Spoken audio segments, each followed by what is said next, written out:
welcome everybody to Between the Laughs. Dude, he's looking at me weird.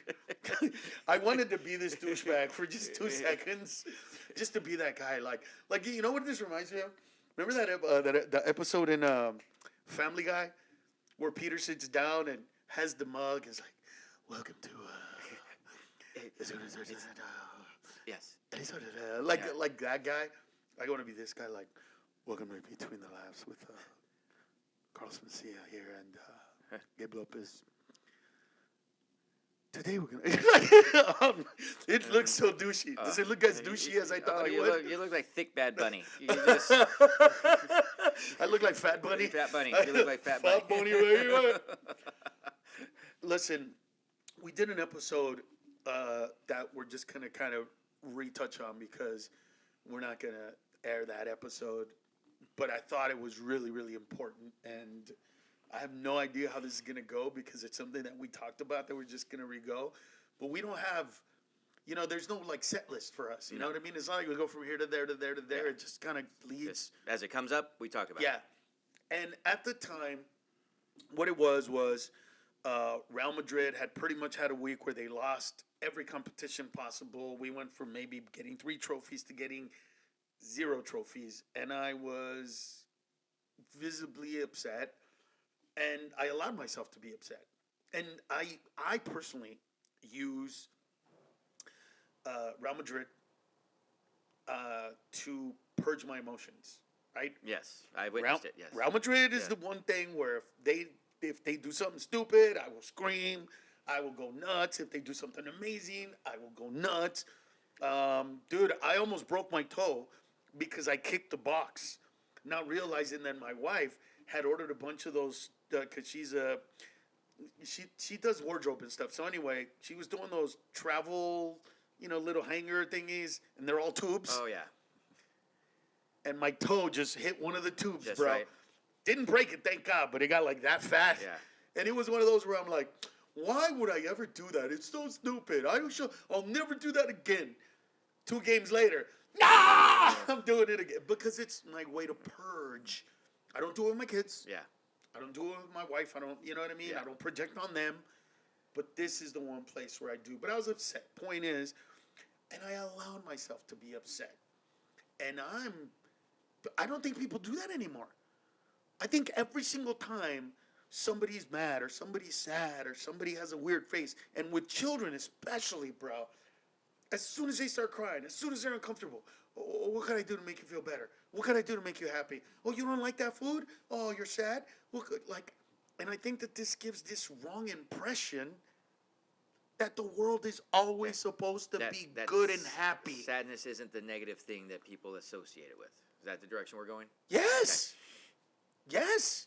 Because it isn't. It is a natural feeling. We all go through it. Not just natural, that it's a normal part. You're supposed to be sad sometimes. Yes. You're supposed to not always be happy. But today we're told, or at least it feels this way, that you're supposed to be happy all the time. Don't you get that with the younger generations coming up? Well, I compare that to you hit on something because I think now the younger generation really believes, or I don't know, parents or the kids whose fault it is, that they need to be constantly entertained. Correct.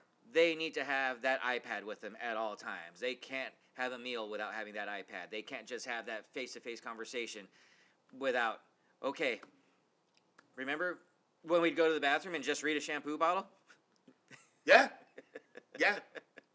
That's probably how the joke was written of every time I start a shampoo bottle, I have to go all the way until I have no more. Yeah. Because I read the directions. Repeat. Exactly. And you get to the bottom and it goes, repeat. Repeat. Exactly. But there is a change in the generations, and definitely I don't know if it's anybody's fault. It's just, of course it is. Is it the parents' fault? I mean, yes. It's, dude, it is 100%.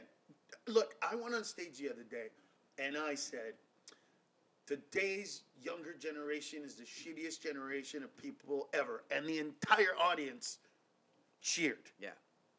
But when I said, and mathematically speaking, if you just do the math, that pretty much means We are the shittiest generation of parents ever. Quiet. Yeah. Nobody went there because people in our age range, people 35 to 55 who raised those kids, who raised those entitled kids, Yeah. who changed the menu, who made something different for dinner because their kid didn't like it, who, whenever they were sad, made sure that they were happy, who, whenever they were crying, made sure to make them feel okay, who, whenever they were in the back of the car and they were like a little restless, they gave them an iPad or a phone or said, here's my phone, or the ones that when you're at dinner, here's your phone so that the adults can talk, but you have to stay entertained here. Yes, we did that to our kids. I don't think that...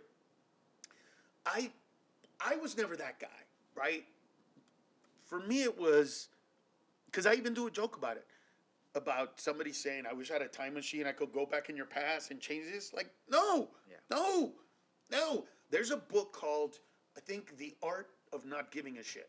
I think it's the name of the book. Yeah.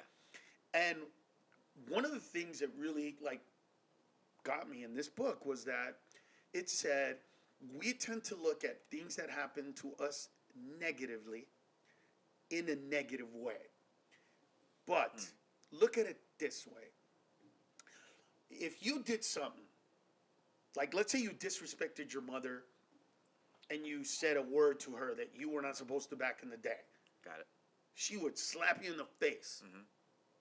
Now you looked at that and went, man, that was a bad experience. But if you were 10 when that happened and it never happened again, then you got to look back at it as a good experience. Obviously, yes. Because what it did was it formatted you basically to never say that to your mother again. And from that point on, whenever there was a moment where you had like something in your head where you were going to say it to your mom, you would go, I don't know if we could say this to her. Yeah. So that experience, though at that moment felt negative, it was not negative. And because we wanted to raise our children, see, I think this is the way it was. And I'm lucky that I have a mother. So here's what happened. I'll never forget it, bro. We were going down Floral, right about to go underneath the overpass on Ford for the 710 freeway. On the right was a Carmelitas, I think it was called, and it smelled because that's where they made chicharrones and all that kind of stuff, the pork place. And on the left is Chuy's Auto Electric, which is still there. Anyway, we had just come from a place called the Ford supermarket. So it was on Brooklyn and Ford before it turned into Cesar Chavez. Anyway, the point is, I wanted some soldiers, a little bag. Oh, the little green soldiers. Okay. Right, because I would play with those soldiers. Yeah. That was my thing. I wasn't like, I know I couldn't get big toys, but that was my thing. Yeah. And my mom on that day didn't want to get them for me. Yeah. I was kind of an asshole about it. I didn't ask nicely, bro. You know what I mean? I asked like, I never asked for anything, and you never give me anything. You know what I mean? A little tantrum, were you? A little tantrum, little asshole. So I said, when I get older, I am going to buy my kids whatever they want, right? Yeah. So as soon as I had kids and started asking for stuff, my mother started going, Abuelita started going, yeah, mijo, whatever you want, Daddy's going to get it for you. And I look at her like, hey, what are you doing, dude? No, he can't have that. And she would look at me like, oh, no, when he was little, he said that when he had children, they could have whatever they want. And I'm looking at her with the fucking eyes of like, bitch, you're making my life harder here. I'm trying to teach them a fucking lesson. Please chill with that shit. But she did that to reinforce at that moment that, yeah, this is how you parent, dick. Yeah. It's not that I didn't want to buy them for you or I couldn't buy them for you because I had to teach you a lesson. Yeah. And so now that I'm older and I got the kids and I'm raising them, yeah, I made sure to not give them everything. Sometimes I even post stuff, when Lucas would say, hey, Dad, I want this computer that's top of the line. They can play video games with that has no lag, blah, blah, blah, blah. It's going to cost me you know, this much. And I would say, cool.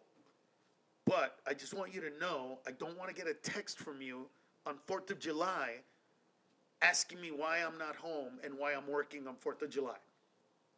Because that's why I'm working on 4th of July.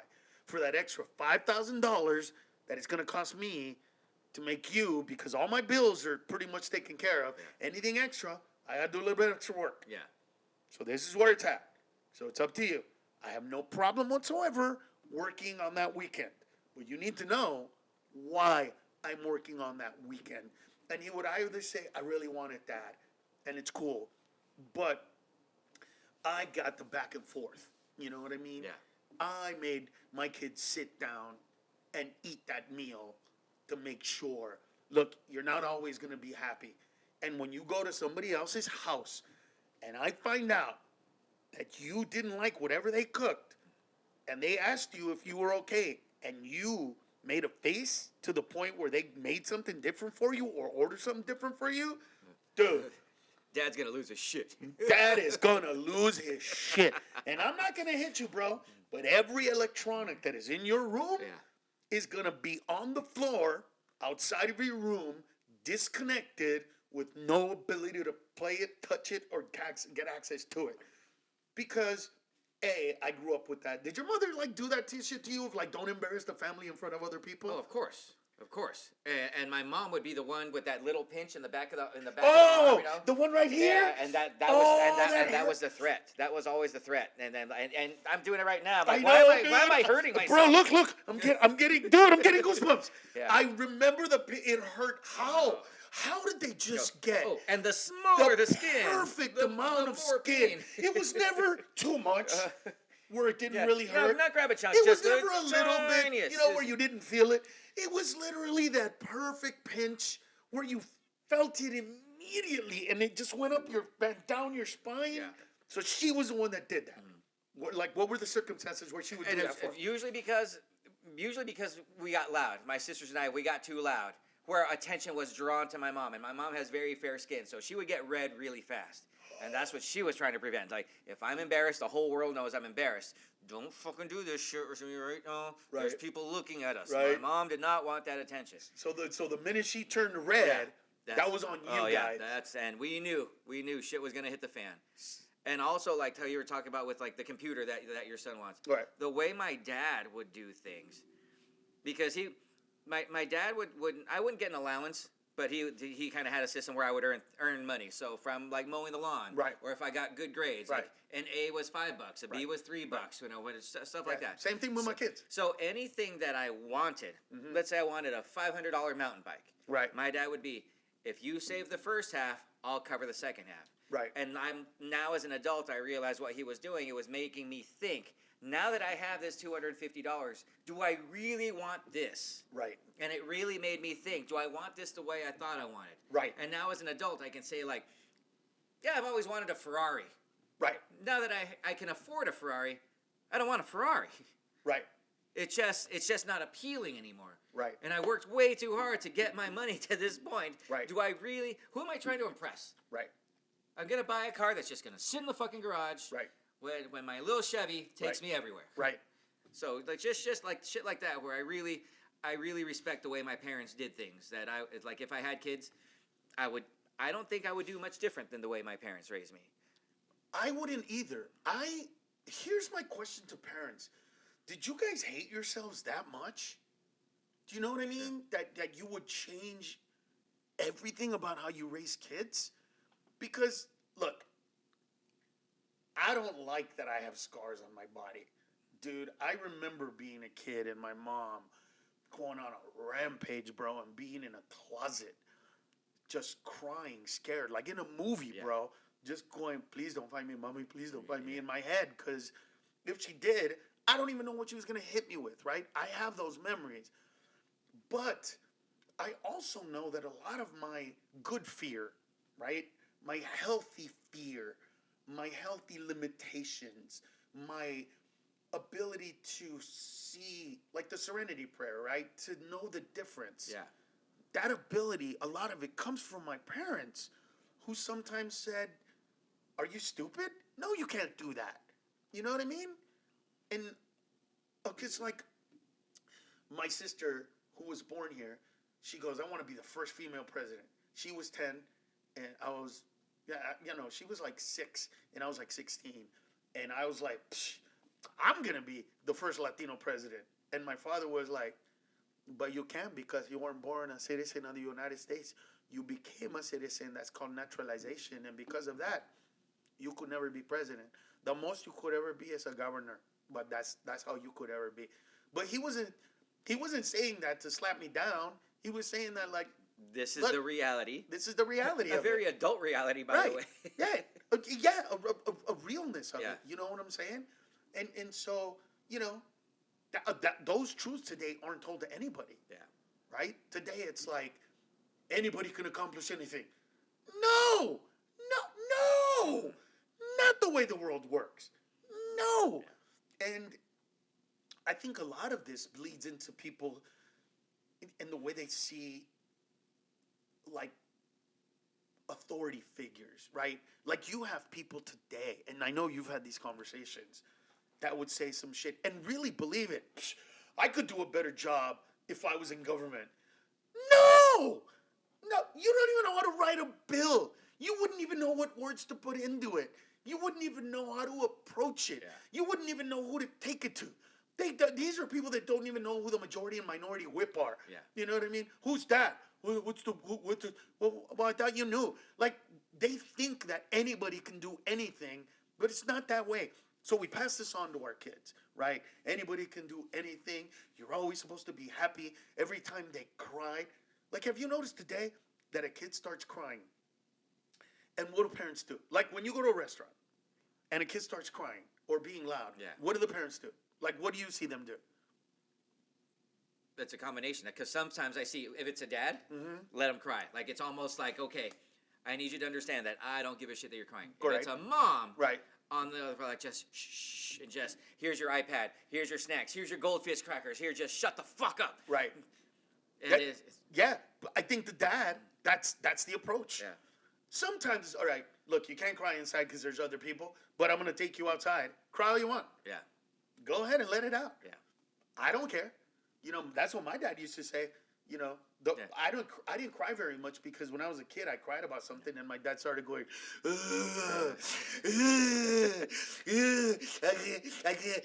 and I saw myself in him, and I was like, ugh, stop that shit, dude. That's horrible. That's what you look like. That's what you look like. And he didn't have to tell me that. I literally was just like, I never want to look like that. That's horrible. I always feel bad for the moms in a plane because you can feel the tension and the judgment of all the passengers surrounding her, and it's just a kid crying. It's gonna go away, but you feel the tension in a plane for some god awful reason. Right. You feel the tension. Like, I feel so bad for. Well, what age? All right, so under a certain age. All right, so if my kid was under a certain age, and they were crying, and people started looking at me funny on a plane, I'd get pissed. I'd look at them like, dude. I would literally look at him and go, it's a child. Sorry. Yeah. He's going to shit in a minute too. Yeah, don't be shocked. But over a certain age, I would embarrass that child in front of all those people. Yeah. Right? I don't know what that age is. I couldn't tell you because it just depends on the child, right? If they get it. But after a certain age, I told my kids, like when we flew, and I like I said, I don't know what that age is because it was more about when they grasped the concept of what I'm saying. I'm like, if they can understand, hey, I'm gonna flush you down the airplane toilet. That's the one. That's the age. I'm gonna. No, for me it was. If I get up and tell everybody, hey, by the way, my kid is crying because of so and so, and they would immediately go, Dad, stop it. Yeah. That's the age. Yeah. Right. That's the age that I know. Yeah. And listen. I will embarrass you if you start crying on this podcast. Oh, I have no problem because I have a niece and nephews. I have no problem embarrassing any of those little shits. Right? Have you done it before? Oh my God, yes. Like in what circumstances? Yeah. Like whoa. I'll tell you how I embarrassed my kid. Oh, picking up at school. I was picking him up at school. My sister asked, "Hey, can you pick him up at school?" Yeah. Uh-huh. And so I actually pulled up to the front of the school. Mm-hmm. I can see them. Mm-hmm. I can see them, but they're talking to their friends or whoever they have their crush on or whatever. Right. And once I realized, okay, this could possibly be a crush, I took off my shirt. Just to embarrass him? Just to embarrass him. Hey, y'all gonna get in the car? I got redneck on him. Right. It's like, y'all gonna get in the car? Right. We gotta take you home. Right. And just, oh my God. What was one that I can remember? Oh, it was like Lucas's first day for me to be able to pick him up at school for 7th grade. And this is when he went to this place called Campbell Hall. Yeah. So it was his first one. I drive a 2004 old-ass Ford F-150 pickup truck. Take care of it pretty decently. Yeah. I've never had a crash. Any dents on it or door dings that I've got from somebody, that opened the door too much. But that's the car I drive. Yeah. And so about a week before that, he had said to me, like, hey, Dad, I know next week when you get back, you can come pick me up. If you could just pick me up in a different car. And I was like, yeah, sure. Of course I will. Dude, I dirtied up the car on purpose. I drove around. I drove to Camarillo, and on the way there's an exit where it's just dirt, and I drove around the dirt over and over again, and then it rained a little bit, so it had those dirt rain spots on it. You put effort into it. Oh, I put effort into this shit, bro. I put effort into it. And the day was, you could either pick them up outside and they walk across the street, or you pick them up inside. Yeah. And I told him, hey, son, I know you want to be picked up inside, so I'll get you inside. You know what I mean? And don't worry about the car. And, dude, I show up in a Ford F-150, bro. Dirty. Rain spots on it. Lower the window. Lucas! Meep, meep. Lucas Mencia! Meep, meep. Bro. Everybody just looks over and look at Lucas, and his 4 friends are looking at him, and you just see his face, bro. You just see his face just There's no getting lower and lower and lower. And he starts walking toward me, and I looked at him, and I didn't say anything, but I gave him the look of, this happened because you said what you said, because you asked me to not bring this car, as if I'm Carlos Mencia and I'm not ashamed to drive this truck, you're my son and you're ashamed? Fuck that. And he got in the car and he goes, point taken, Dad. Point taken. Kid, we at least, you know what, Dad? This is my fault. I go, why? What's the lesson that isn't overt? I knew you were going to do this, and the car was parked out front the whole time. I should have washed it, Dad. I should have washed it. I knew you were going to do this. And I was like, and had you washed it, I probably would have brought the Mercedes. Or I probably would have brought, the Carmen Gia or something really cool. Because that was going to be my next question. Like, I would have made him wash the car. Like, did you make him wash the truck? Oh, no. After when we got home, bro, he was like, can we wash the truck? And I was like, sure, we could wash the truck together. And we washed it. And father-son time ensued. It was a win-win. beautiful. It was a win-win. Perfect. But I think that it's also teaching him that, you know what? I'm going to have to buy him a car this year because he's going to start driving to school because he's going to be going to school somewhere not far from the house. And so I'm going to have to get him a car. But because of all the stuff that I've done, I don't have to get him a Mercedes or a BMW or an Audi. Yeah. I'm going to be able to get him a used Kia, and he's going to be cool with it. You know what I mean? A Tercel or something decent. And he's going to be like, as long as drives, you know what I mean? It's going to be okay. Or maybe I'll let him take the Carmen Gia to school. You know what I mean? Yeah. Whatever it is, the things that I've done have made it. But I'm not normal that way. All of my friends raised their kids kind of letting them do whatever their parents didn't let them do. You know what I mean? Like, my mom didn't let me have candy, so my kids are going to have candy. And what I realized is, and maybe it's because my mother lives, like, right up the street from us, but that's her job. Like, her job is to spoil the kids. She earned it. Yes. She put her time in. Yes. That is a grandparent's job. Yes, and it's payback because now I realize how difficult it was for her. You know what I mean? Because now that I'm a kid, Yes, I want to give my kids everything in the world. Hell yes. But I also know that doing that is going to fuck them up as children. It's going to mess them up. It's going to make them, think that this is the way it is. Everybody's going to give me everything whenever I want because that's the world. And that's not the world, right? That's not the way it is. I want my kids to have a little bit of shame in themselves when they do something that is shameful. You know what I mean? I do want my kids, right? I do fat jokes about my friends and myself. Why? Because I want my kids to know that once you get big enough to be unhealthy, once you're type 2 pre-diabetic, this isn't fat shaming anymore, bro. This is, you're fucking fat and it's affecting your health. You know what I mean? When you're in your teens and doctors are telling you that maybe you want to do cholesterol medicine, the fuck? No. Go get you a gym membership for Christ's sakes. Dude, all of these little stories, all of these little moments, our kids didn't have. And don't get me wrong, I hated my parents when they did it. Hated it. But as soon as I saw my kids doing that behavior, as soon as I saw that first temper tantrum, the temper tantrum that was literally in public so that it would embarrass me to the point where I would give in. That manipulation of oh, I get it. We're in a restaurant. What's dad gonna do? Punch me in the face? He can't do anything. He's gonna have to give me that iPad. That's when I was like, oh, what? Do you have any idea who your father really is?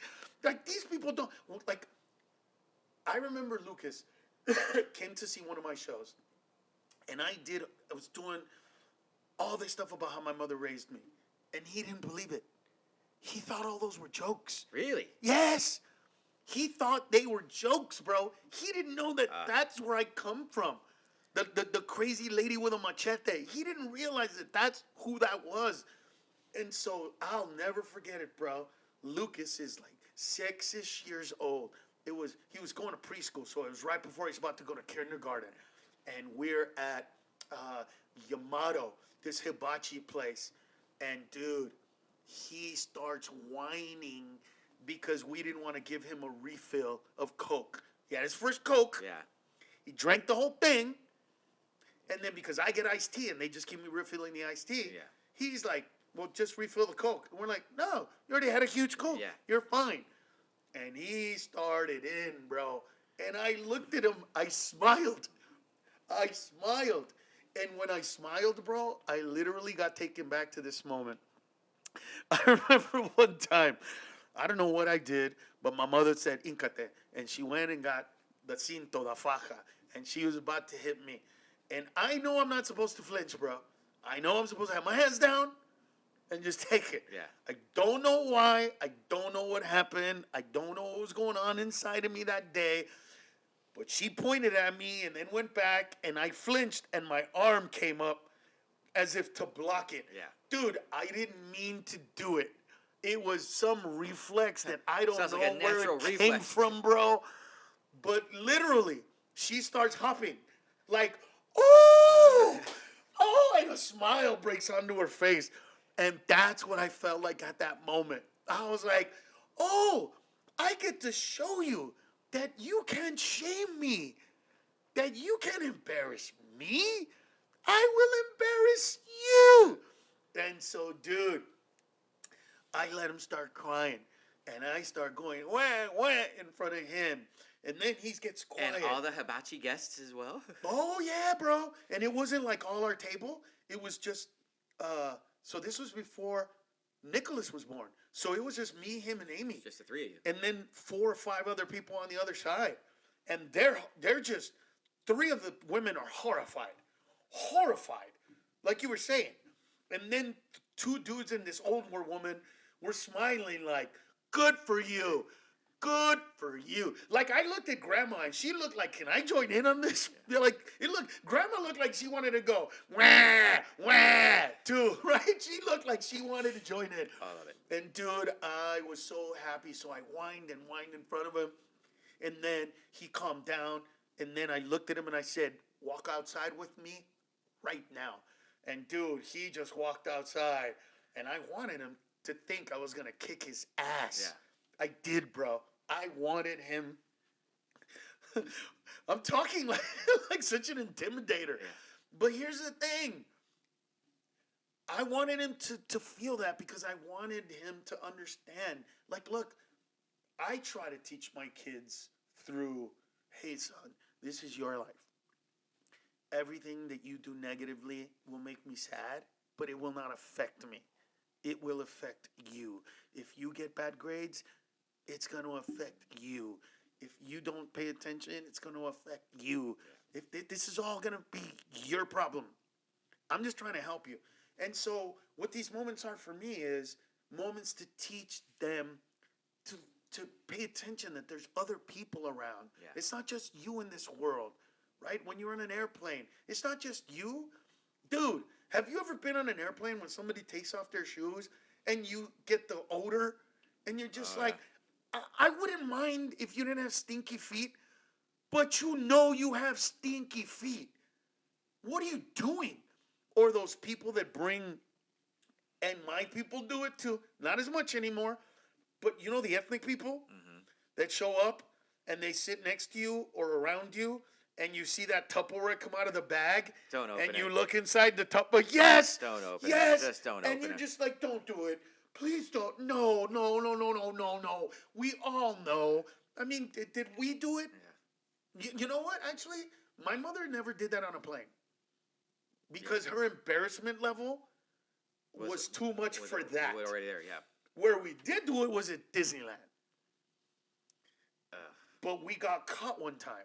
So the first time my mother did it, when we went to Disneyland, she thought we could take the food inside. And so as we were taking the food inside, they checked the bags and we're like, you can't bring food from outside. You can't bring loaves of bread, lady. Yes. It was it was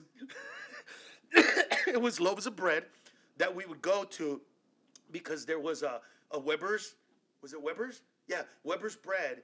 There was a factory around the corner. Yeah. And you could go to Weber's Bread every day because stuff that was not good on that day, they would give it to you for free. Oh, wow, I didn't know that. Yeah, so we would get loaves of bread. Them and Thomas's English Muffins was them too. So we would go there, and the day of, you could get 1 or 2 loaves of bread, right? That were going to be bad on that day. Like that day they were going bad. Yeah. And then you would go to Thomas's English Muffins. And I remember, because I grew up eating Thomas's English Muffins, that all, like I remember the jingle. How could something look so funny, taste so good? Every single one is different from the other. Take one by your one, I know that you're bigger than one, small and tall. Dude, I remember that because we used to go get Thomas's English Muffins, and they would give it to. So we had Thomas's English Muffins. My dad worked for Zaki Farms, so we would have just a bunch of drumlets. Yeah. My mom would, she would fry them, so we would have fried chicken and bread, and that's what we had. So we would go. After that, we got embarrassed. So every time we went afterwards, we're in the parking lot eating, food because we couldn't afford the food inside. But she never went like ethnic on an airplane. Where today it's like, and by the way, I don't want to hear your shit about you have to respect other people's cultures. Get the fuck out of here. You got to respect mine too. I can judge you all I fucking want. But why is it then why is my culture shitty? Yeah. Do you know what I mean? Like, why is my culture of I don't want to smell whatever the fuck that is? Yeah. Like, I like Indian food at an Indian restaurant. You open up that Tupperware in a fucking plane, we got an issue. Right. Listen, fucking let's go outside. If it was my dude, if you opened up some menudo with a pata in it, bro, I would immediately go up to that person and go, dude, that smells delicious. Can you please cover it? Because I can tell you, everybody in here is just, unless it's us, is disgusted by it. Oh, yeah. Stop it. Like, we all know. But today it's all about, well, that's their culture and you need to respect it. No, I don't. If you come from a culture that subjugates women and tells women that they got to wear long dresses and you can't show the kneecaps and you got to cover your face and all this, you know what? No, I just because we live in America and all this. It doesn't mean that I have to be like, yeah, okay, go ahead and treat your woman like it's fucking pre-suffrage. Can she vote, for Christ's sakes? You know what I'm saying? Yeah. No, I'm not down with that. I'm not cool with that. And I don't care where you come from. This isn't specific, because let's be real. We could pick on Asians on this one. Easy. Right? We could. We can pick on anybody. Yeah, but right now, who are the people that have the most odoriferous food that are recent immigrants that would do that? Asians. Yeah, but we're not going there because it's not about Asians. It's about the stinky food. Yeah. It's about get that out. I don't want to smell your feet. I don't even. It's like people that were open to. Dude, there is nothing in the world that drives me crazier than somebody. Look, if you get manicures and pedicures and you got nice foot toenails, oh, good for you. Wear your chanclas, wear your flip-flops, wear your sandals. Good for you. Good for you. But broskies, there are people that have nails that you can see are green or brown from the fungus. And just, like, ignore the stench. Ignore whatever's underneath that. Why am I looking at this when I'm having to eat my food, bro? Don't go to Chipotle wearing that. Don't go to Tacos El Gordo when you're doing that. I don't need to see tripas on your feet when I'm actually eating tripas on my tacos. Yeah. That's disgusting. Ugh. But think about those people. Think about what kind of a person does it take to see those feet and go, I'm going to show those to the world. Yeah. But what kind of a person does it take to do that? Yes, that's the thing. And they don't respect us. And I think it's obviously there's a time and a place. You and I smoke cigars together. Right. We're not going to do it in a plane. No. Same concept. It's going to stink up the plane. You and I both know that, so we don't smoke a cigar in a plane. Even if I was on a plane where there was like a smoking section, like back in the day there used to be a smoking section on planes. In the same tube. All makes sense. Correct. I still wouldn't smoke a cigar. Yeah. Right? Here, big example. Huge example. My house has an office. It is my office. Mine. My computers, my stuff, my office. Amy, the kids, cannot get into my office and do stuff unless I give them permission. I still don't smoke cigars in my office. Yeah. Same. Because I know it's going to make it smell unless I get, some kind of device that sucks in the air immediately, that purifies everything. You know what I'm saying?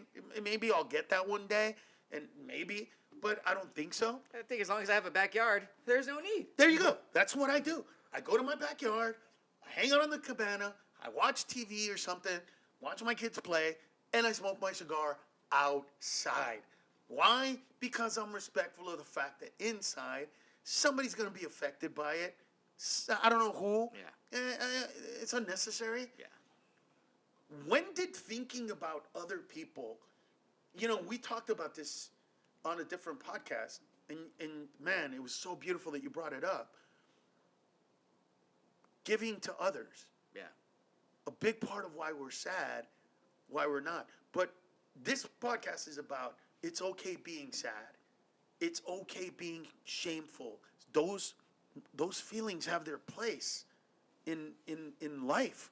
Those feelings are okay to have in life. It's not a bad thing to be sad, to be bored. It's okay to be bored. It's okay to not read a book. It's literally okay to sit on your porch, go back and forth, and just watch the world. Time passed by. That's Just- really... Right, and people used to do that before. I still do it. Do you ever take the time to do stuff like that? Yeah.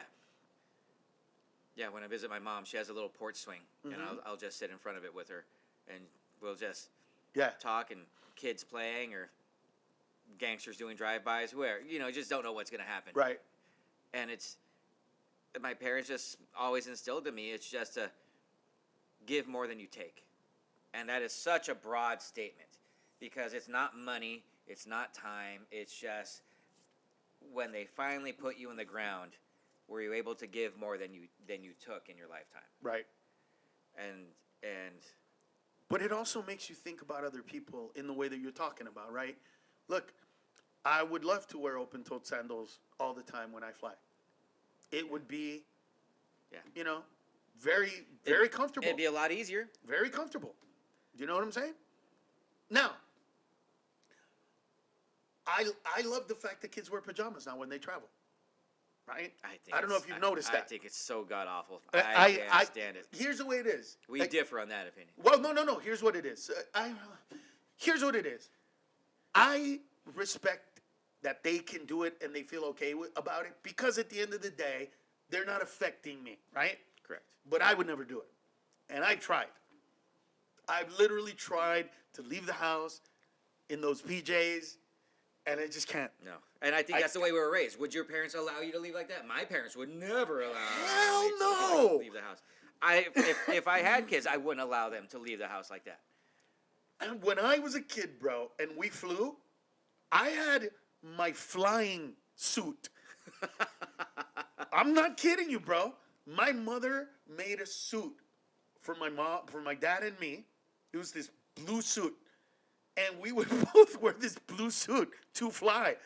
Tie and everything, bro. And I was a little kid, 6, 7, 8. You know what I mean? And in your mom's mind, you and your dad were a representation of her. Correct. And she was proud. And she was proud that we were. And I'd get off the plane, and she would make sure that my little saquito was on, and it was buttoned, and the tie was straight. And I walked out of the plane in Honduras, in a country that didn't even, at the time, the airport, dude, it didn't even have, like the airport didn't even have a gate kind of to roll down and a pathway to get onto. And no. It was just the plane rolled up. Get on the plane. And then they would bring the staircase to the plane. Yeah. And they opened it up. And immediately you would feel the devil's ass. That's what we called it. The humidity? Yes, bro. That just heat. But like heat with water. Yeah. And just boom. And my poor little suit was all soaking wet. Yes, bro. But then that smell, that delicious, amazing smell of earth and of life and of leaves and of mud and of water and of the water, hitting the floor, dissipating, and all of that smell, bro, was just so delicious. And then I'd walk inside and drenched, bro, just drenched. But I looked good, and my mother cared, and I'm with you. But I don't hold that against kids. Do you? I mean, if Lucas wanted to wear, here's what I'd say to Lucas. So this is what really happened. So he's going to be coming out on the road with me in the summer. So this is going to be my thing to him. You tell me what you think. This is me being a dad. I want to say, listen, Lucas, you can dress however you want when you travel. Just understand something. I am always show ready. And what that means is if we go to the airport and we check our bags that have our clothes, and those bags don't get there, and this flight is delayed, and all of a sudden, instead of landing at 1 o'clock, we got to land at 7, and the show's at 8. We're literally going to go from the plane, run, get transportation, go, and I'm going to do that show. So whatever you're wearing, think about that possibility. Think about the fact that you might end up at a comedy club. Don't embarrass me, and don't embarrass yourself. Yeah. That's what I'm going to say. I have no idea what he's going to think. Because I'm sure at one point I'm going to be like, so you're not embarrassed wearing that at a comedy club? You know what I mean? Because he's already 18. So when he goes to comedy clubs, it's already going to be like, dude, you can't, there's certain things you can't do because it's 21 and over. Yeah. Be aware. But does he want to wear pajamas at a comedy club? I hope not. I hope not. I hope not. Yeah, you hope it's his decision to not wear pajamas. I hope so, bro. And thank God that you have given him a couple of watches. And so now when he puts on those watches, he matches his clothes. Oh, I've told him. I'm like, dude, that does not go with the watch I gave you. I've had these conversations. I am Uncle Gabe to your kid. Yes, yes. And so you're basically making him dress nicer by giving him a decent watch. So that's badass. Yeah. That's a good thing, right? I think that today we just let everything go without making people understand. And like, are we old to like that? Is that judgment? I don't judge them. Yeah. Like I don't care. You want to wear, you want to wear, as long as it doesn't affect me. But if your toes look like they need whatever that commercial is with the little bugs that are underneath your toenail, little fungi. Yeah. If you please don't wear that shit to somewhere where I might have to ingest something. Yeah. I just don't want to see your toes and know that I'm putting something in my mouth. But I think that a big part of that has gone away. I think we all act like we're okay with the world that we don't judge, but we do. And if I'm being honest with myself, I do. I don't order Uber Eats because I've been at McDonald's and I've seen some of these garbage people pick up other people's food in pajamas, in flip-flops, with crusty toenails. Yeah. And like, you're touching, I don't care if it's a bag and there's wrappers inside my fucking bag. Right. You touched my bag. Right. That disgusts me. Gotcha. But there's nothing wrong with that. Why do we have to feel guilty about that? And that's why I go to McDonald's myself. Yeah. I'm not so lazy and full of myself that I need to pay this extra few dollars. I will go to McDonald's myself if I really want that McDonald's. But I'm also the type of person, because my mom raised me, if I'm leaving the house and it's a Saturday afternoon and I'm in flip-flops and shorts and a T-shirt and I'm going through a McDonald's drive-thru. Right.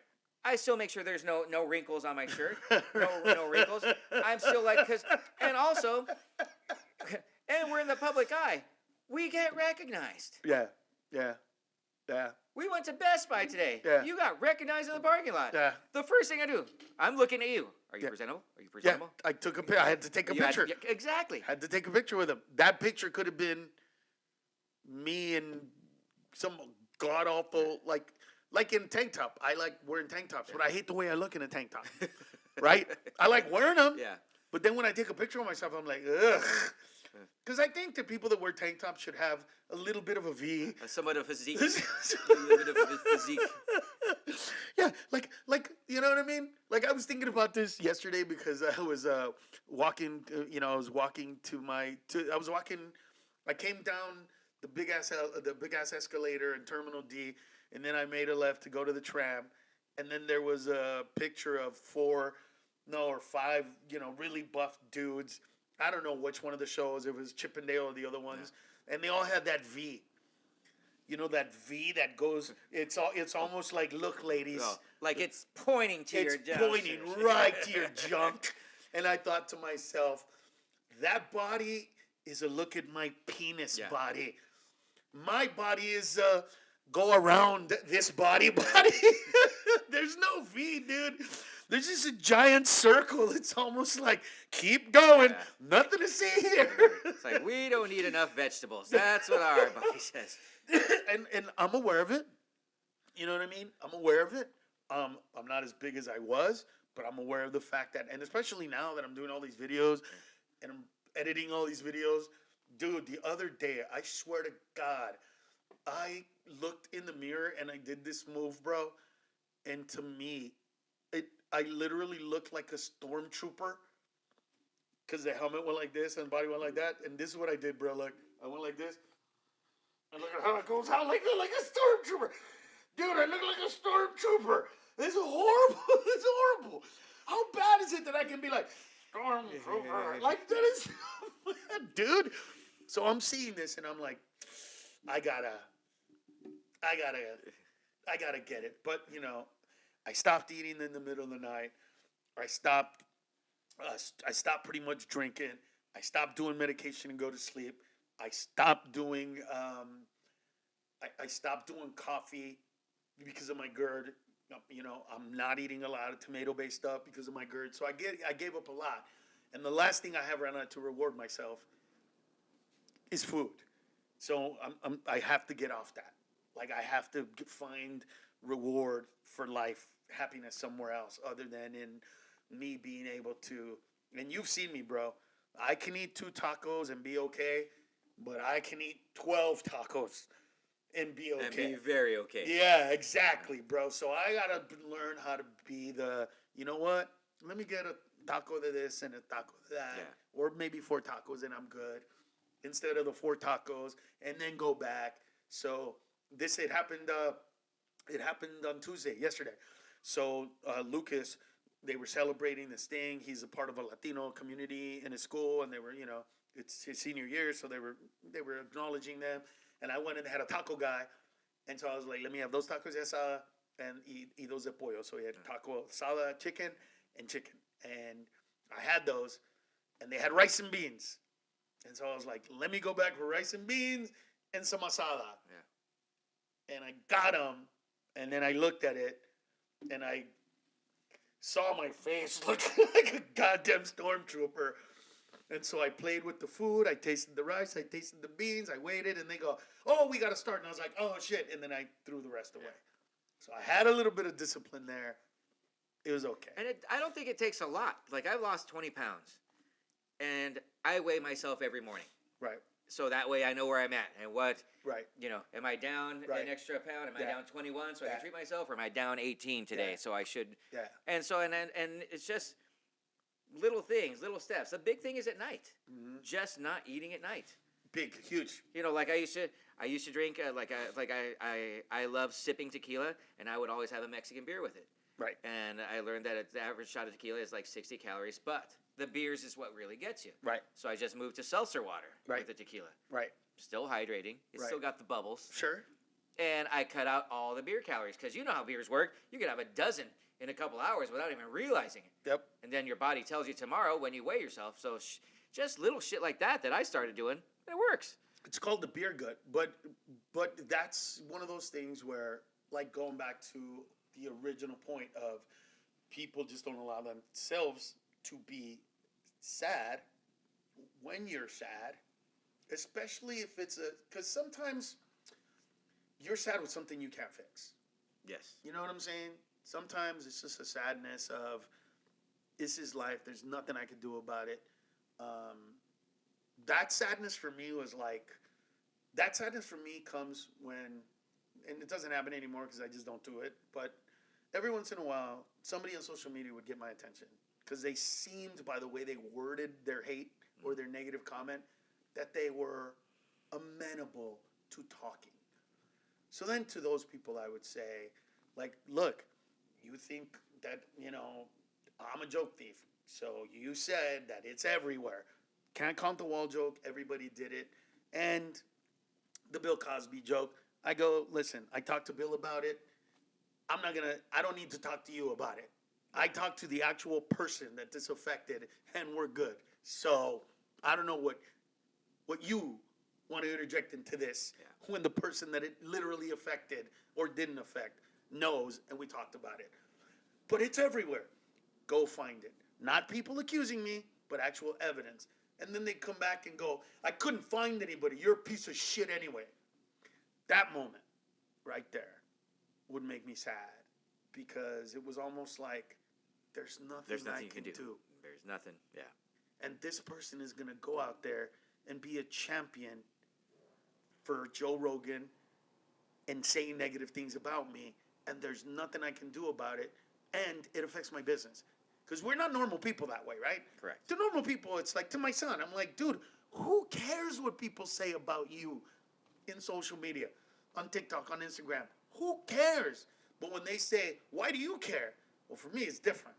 I literally build my economic value based on what people think about me. Yeah. Right? People that love me, watch my stuff, pay to see my stuff, come to my shows. People that don't just ignore me. Some of them literally go and tell everybody not to come and see me. So yes, it affects me in a different way. And that moment of, man, there's nothing I could do about this. And you just feel so depleted. And those were the moments, bro, where I would drive to Los Tacos in Santa Monica and get And just eat your feelings a plate, bro, of chicken enchiladas with rice and beans and a wet burrito with a side of rice and beans, bro. Oh yeah, dude. It was, because it just made my body feel like, I can't think, I can't do anything. Just You so know what full. I mean?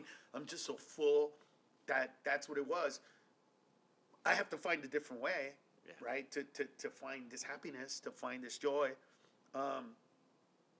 But it is okay to feel that. And sometimes it's okay to live in it. Sometimes it's okay to just be sad. And, sometimes I go home and I tell my kids, look, I'm sad. It's okay. You don't have to fix it. Oh, yeah. You have to do anything. I'm going to be okay. Just let me be. There's I'm all right. There's times I'll listen to a sad song. I'll just listen to a sad song. Yeah. And I might sneeze or something caught my attention. Right. And I didn't really feel the really sad part of Right. the song, so And I'll then you'll play, go back I'll play, and do I'll it play it again. all over again. Right. I didn't get the good sad part, so I want to give into this sadness. Right, dude. I listened to a song. So if you watch the end of the original Top Gun, it's the song that plays. It's not "Take My Breath Away." It's called "Show Me Heaven," and it's It's by Maria McKee, and it's a really sad song. It's "There you go, I'm shaking just like the breeze." Anyway, dude, ask Albert. I was so sad because I'd broken up with this girl that she was amazing. I just didn't love her the way she loved me, and I had to let her go for her. Like, I could have stayed in this relationship longer and taken advantage of it. You know what I'm saying? Yeah. But I was never gonna love her the way she loved me. And I just thought, this is not cool. This is not cool. You cannot be that kind of person that knows you're gonna hurt somebody. Yeah. And you choose to hurt them later when it hurts even more, and then give them this hope for this whole time. When you can rip the Band-Aid off, let the clock start ticking right now for her to get over it. Yeah. So I listened to that song on repeat while I cleaned the house to stay busy. How many hours do you think I listened to it straight? I'm curious. I don't even want to venture a guess. 8 hours. Straight. You heard this same song on 8 repeat. 8 hours on repeat, bro. Straight. On the disc we had, we had the 5-changer disc, and it just went over and over again. Show Me Heaven for 8 hours straight, bro. I was vacuuming up my tears as I'm crying into the carpet, But what, dude. you were crying because you broke up with her? So I'm assuming you liked her also if you were crying. I really liked her. I just didn't love her the way she loved me, and I never would. There was a part of her. There was a plateau for you. There was a plateau that I saw, that I knew.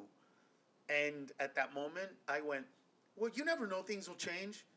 And I went, don't be a dick. You don't see that. Yeah. You don't see that. You just want to. Because she would have cooked for me, cleaned for me, been there for me in all those ways, bro. She would have done all that cool stuff. You know what I mean? Yeah. But it was not where I was. It was not where my head was. And so my sadness was in that I wasn't going to get to be her friend anymore. I wasn't going to get to experience her that way anymore. We weren't going to get to cook together anymore. She wasn't going to be able to show me her recipes anymore. I wasn't going to be able to hang out with her family anymore. And, I wasn't going to be able to hang out with her anymore. And that I hurt her. Yeah. I hurt her, bro. Like, even though I broke up with her. That's another kicker there. Yeah, you bro. know you hurt somebody. Dude, she drove from San Diego and put a CD on my car. I think it was Take a Bow. That one. Like, yes, bro. That's how hurt she was. That she was like I was pretending. And I'm like, no, I'm not where you are. That's why. She thought you were going to snap out of it and everything is going to be great. Yes. And I was like, no. And could you imagine? That's how much I hurt her then.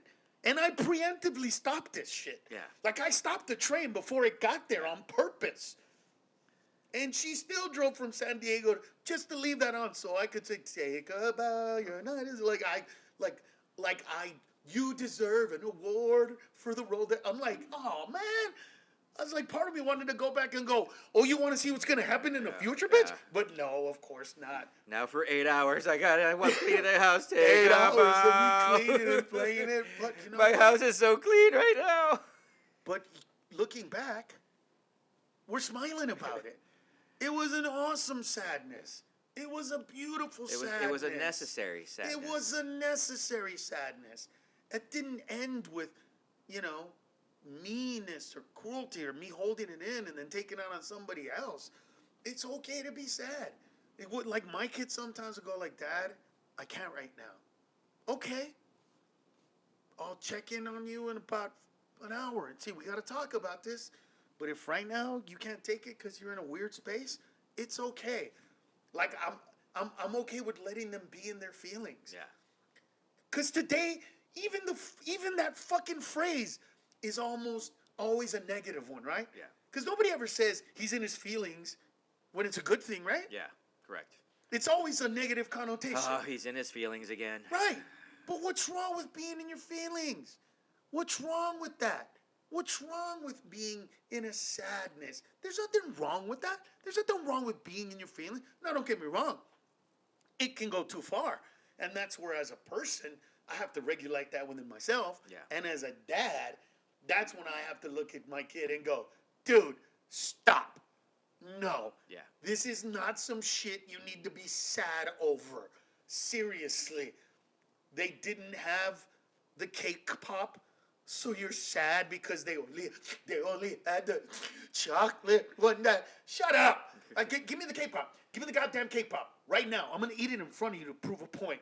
No, Dad. No, Dad. It's okay. Dad, I wasn't saying that I'm sad. What I was saying was, it's sad that they didn't have the cake pop. Not that I'm sad. Oh, okay. Little manipulative fucking 7-year-old. But at least, you know what I mean? I'm impressed how he explained his feelings. It's a good recovery. Yeah. It's good recovery, bro. Like sometimes I can't tell my kids like, dude, good one. Because I got to stay in that parent bullshit. You know what I mean? But part of me was like, dude, I think he was 6 years old when this happened. Oh, he's going to be in sales He was down 6. the road, man. He's going to be in sales. He was 6. No. I never said I'm sad. I said it is a sad situation when they don't have, in my head, I'm just dying. I'm dying, bro. I'm going, oh my God, this is amazing. But my face is like, he's going to be a lawyer. He's going to be something, bro. Very good manipulator. Both of them are. But I do give them the space to be sad. And I also tell them when it's not okay. Because that's where I differ with Amy. Amy is like, Ned, that's how they feel, and we have to respect their feelings. Nope. That's where we are as parents. Because we've been around longer than them. They don't know the difference between this kind of sad and that kind of sad. This is something to be sad about. This is something you overlook and go, ugh, whatever, par for the course. Excuse me. They don't know that. Yeah. And they need that governor. I think that as parents, or as a parent, that's my job.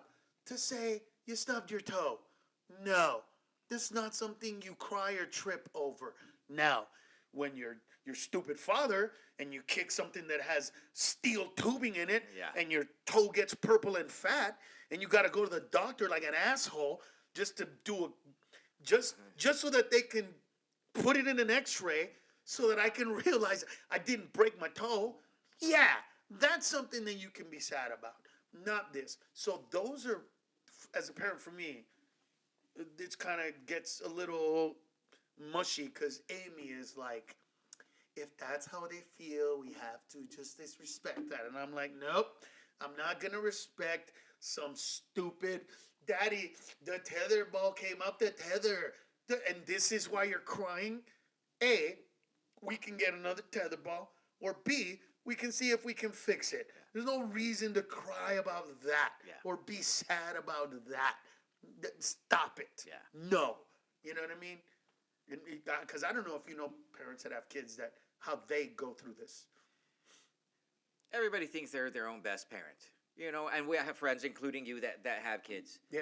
And I've seen it where I questioned it, question somebody's parenting style. Yeah. But it's not my place. Right. It's none of my business. Right. And I just remove myself, unless, because I do have dad friends who are like, bro, what the fuck would you do here? Right. And it's a very valid question. Sure. Being a parent, every day is its own adventure. Sure. I get that. Yeah.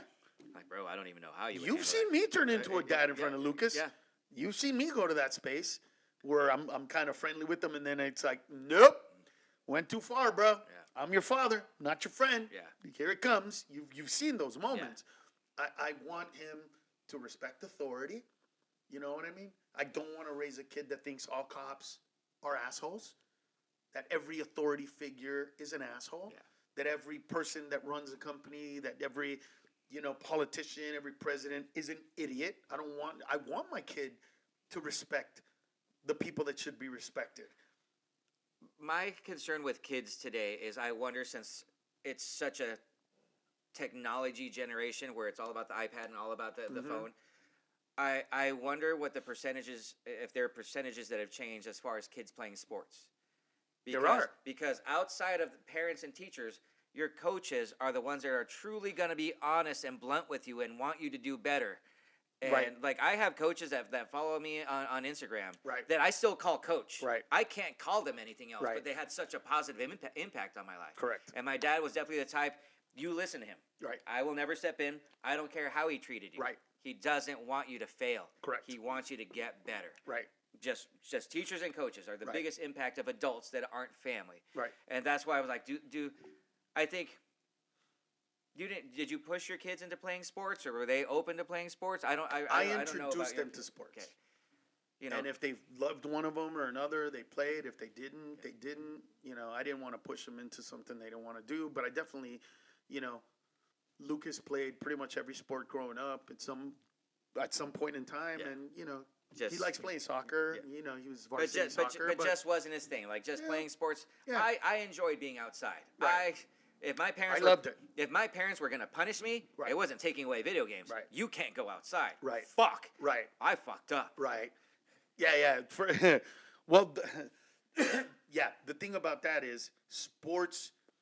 One of the things that ruined sports, believe it or not, is Law and Order SVU. Because every pedophile that they catch, so many pedophiles, were hanging out at the Little League fields. Well, no, they were the coaches. Right? Oh, really? Yes, because those were the ones that got close to the kids. It was the coach that messed up the kid, this coach, that coach, the teacher, the mentor. Those were the guys. It's I don't think they ever did an episode where somebody from the Boy Scouts did it. I think it was too on the nose. But basically, it painted a picture that pedophiles take jobs where they can be around children. And so that scared a lot of people about this coach stuff. Because when you say that, I go, yeah, coaches are going to push you, blah, blah, blah. But I do, in my head, see like that episode or 2 or 3 or 4 in my head of Olivia Benson, you know what I mean, going, how could they do this? You know what I mean? It was like, it was the coach, you know what I mean? It's like the guy running into cookbook. It was the coach the whole time, Yeah. But that's such a small percentage. Yeah. And the way I look at it is this. If a coach is hard and pushes the kids, I'm cool with that. If a coach wants my kid to stay after to work on it by himself, saw that episode, bro. Saw that episode. Okay, so you as a parent, like, hey, Dad, this is what Coach wants to do. Great, I'll get there when practice is normally over, and if I can help, I'll help. Correct. Like I'm thinking solutions. Exactly. Just, like if they were my kids. Exactly. Or I'd say, I can't be there, son, but here's what I want you to do. I want to see what he's teaching you. So I want you to take our video camera and the tripod, and when everybody's gone, I want you to start the camera and film yourself and what he's coaching you. Solutions. Yeah. And if he's like, well, he doesn't want to film it, then you can't fucking stay. Yeah. Period of the story. And by the way, mijo, here's why. And then I'm going to show him an episode of Louder SVU where the coach did that shit and showed him. And the kids that thought they were special with special treatment were the ones. The piano teacher that paid a little more attention to this kid, that was the one. And that sucks that parents have to deal with that. That is horrible. It's horrible. Because I would be, like, my dad was the type to go to my coach. Yeah. Hey, he wants to get better. Is there anything I can help him with as his father? Right. And, you know, like, I love playing shortstop. And, like, hit the ball harder. My mom would complain. It's like, don't you think they're hitting it harder to Gabe than anybody else? That's what he wants. Right. He wants to work to get better. Right. So, yes, he is hitting it harder to Gabe. But Gabe wants this. Right. And so, my parents were still involved without being involved. Nice. If that makes sense. Sure. And I think you'd be the exact same style. Like, you're not going to be that soccer dad that's running onto the field saying the ref made a stupid call. No, I wouldn't. I would, you know what? I went through the periods where I would say to him, like, hey, you should do this. But then I kind of was like, you know what? Play your game and then listen to your coach. Yeah. And then after your coach talks to you, if it's okay if I can listen. If not, then I'll ask you what he told you. And if I had anything to add, I'll add it. Yeah. You know what I mean? Depending on who the coach is. Depending on how learned the coaches are. Because I'm very learned when it comes to soccer and the whole everything about it. But it depends. But it's okay to be sad, and it's okay to deal with sadness, and it's okay to be in your feelings sometimes. But other times, you're not supposed to be in your feelings. You're not supposed to have anxiety about every goddamn thing in the world either. And that's the opposite side of what we're doing. But that would be for another day. Yeah.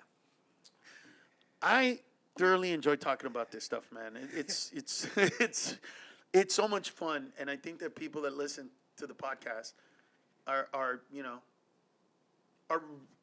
learning that this show is a lot about balance. Yeah. I hope people start to chime in and we revisit these things.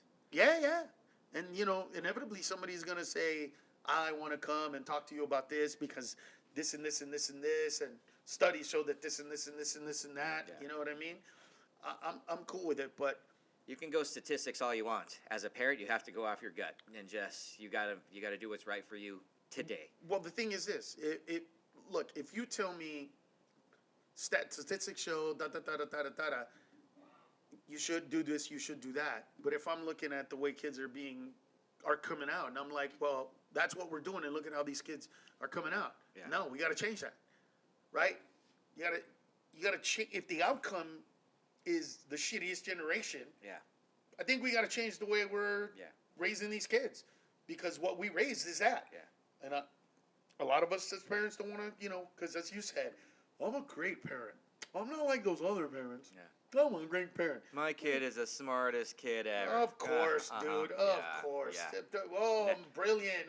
My kid, he's going to solve all the world's problems. And I get it. But, it is what it is. Anyway, until next time, this is Between the Laughs. Carlos Mencia, Gabe Lopez. We'll see you next time, man. If you ain't laughing, you ain't living. See ya. Peace.